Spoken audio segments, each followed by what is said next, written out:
Hier, j'ai fait un sondage sur Instagram pour savoir si vous étiez intéressé pour savoir comment créer un feed un peu orangé avec des couleurs d'automne un peu chaudes, tout ça pour votre Instagram. Vous avez été nombreux à répondre oui, donc du coup on perd pas de temps, je vous montre ça aujourd'hui. C'est parti. Salut tout le monde, c'est Franck et aujourd'hui on se retrouve donc pour que je vous montre dans Lightroom comment créer des photos avec des couleurs chaudes, avec des couleurs automnales, un beau feed orangé, tout ça, comme j'ai commencé à le faire sur mon propre Instagram, parce que Halloween arrive, j'ai fait un petit shooting, voilà, pour préparer un petit peu Halloween avec donc ce genre de photos. Et sauf que les couleurs de base de ces photos ne sont pas du tout dans les tons orangés comme ça, tout ça très automne qui fait un petit peu Canada. Est-ce que c'est de la triche ou pas? Ça, c'est chacun son opinion.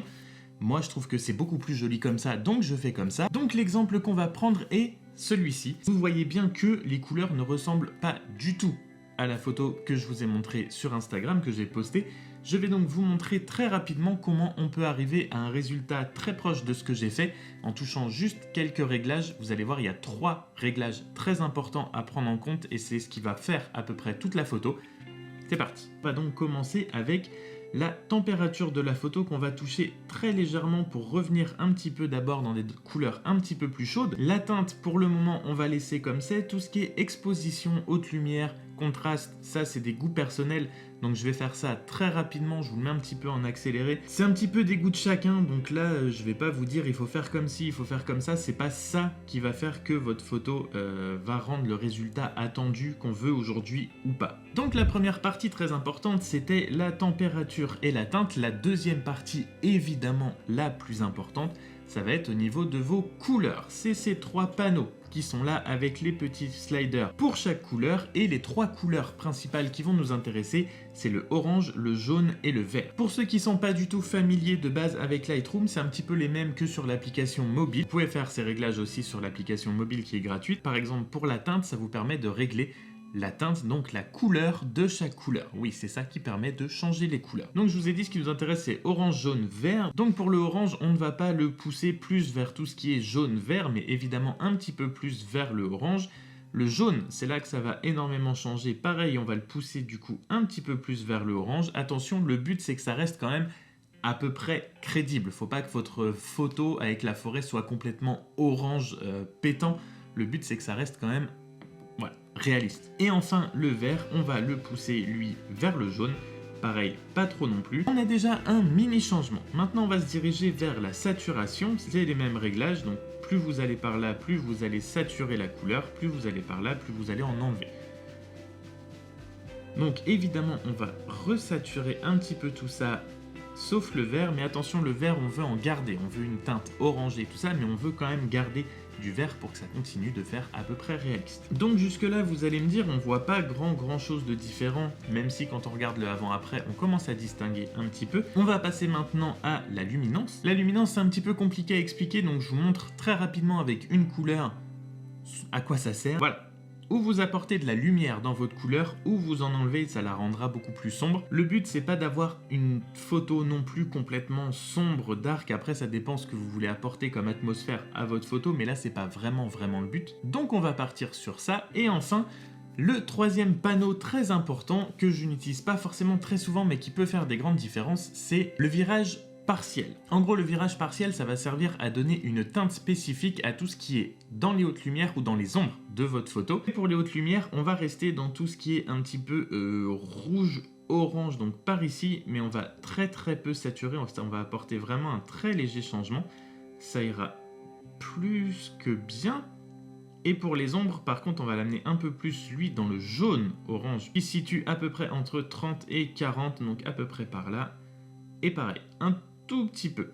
Jusque là, vous allez me dire, oui, c'est pas mal, mais on est quand même loin de ce qu'on voudrait. Et si pour le moment, la photo n'est pas complètement transformée, c'est parce que le problème, c'est qu'on veut apporter beaucoup de orange, de teinte orange et de couleur chaude à tout ce qui est la partie végétation autour de notre sujet qui est ma copine au milieu de la route, sans que ça affecte justement le sujet de notre photo. Parce que je pourrais très bien prendre le slider de la température, l'augmenter. Voilà, là on est un petit peu plus dans le orange. Le problème c'est que ma copine est devenue complètement orange aussi. Ou alors on peut prendre le filtre radial qui est juste là, tracer un cercle hop, autour du sujet, et là on va inverser le masque. Donc tous les réglages qu'on va toucher va affecter tout ce qui est autour du cercle et non pas à l'intérieur.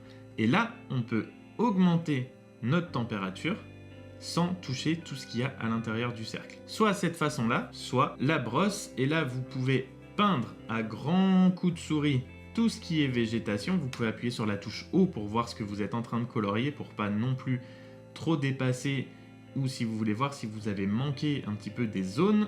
Hop. Donc là on évite évidemment, comme on a dit, notre sujet, à part peut-être un tout petit peu ses cheveux. Grossièrement, on est pas mal. Et donc une fois qu'on a peint tout ça, on réappuie sur O pour enlever l'espèce de filtre rouge qui nous montre ce qu'on a colorié.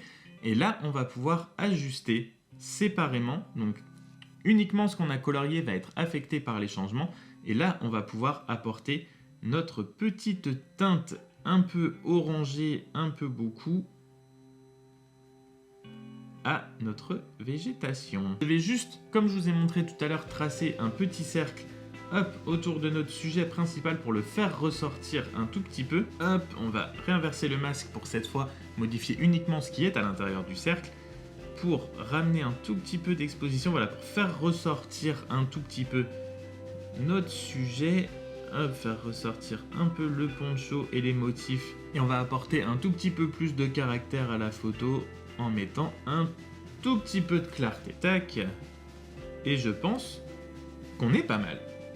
Je pense qu'on est bien. Donc vous voyez que en se basant beaucoup sur uniquement les 3 plus gros paramètres que je vous ai dit, donc le virage partiel, le orange, jaune et vert, et la température et la teinte, donc ces 3 panneaux-là de modification de vos photos que vous avez sur l'application mobile, vous pouvez passer d'une photo qui était dans une forêt complètement verte et classique comme on en croise partout, à quelque chose de beaucoup plus orangé, chaud, beaucoup plus automnal. C'est très simple en soi si vous suivez ce que je vous ai dit et que vous touchez les panneaux que je vous ai montrés, les 3 plus gros panneaux que je vous ai montrés, vous devriez y arriver très facilement. Donc voilà, j'espère que cette vidéo vous aura plu et qu'elle vous aura aidé à savoir comment créer un petit peu cet effet automnal orangé. Et donc évidemment, si cette vidéo t'a plu, n'hésite pas à t'abonner avant de partir.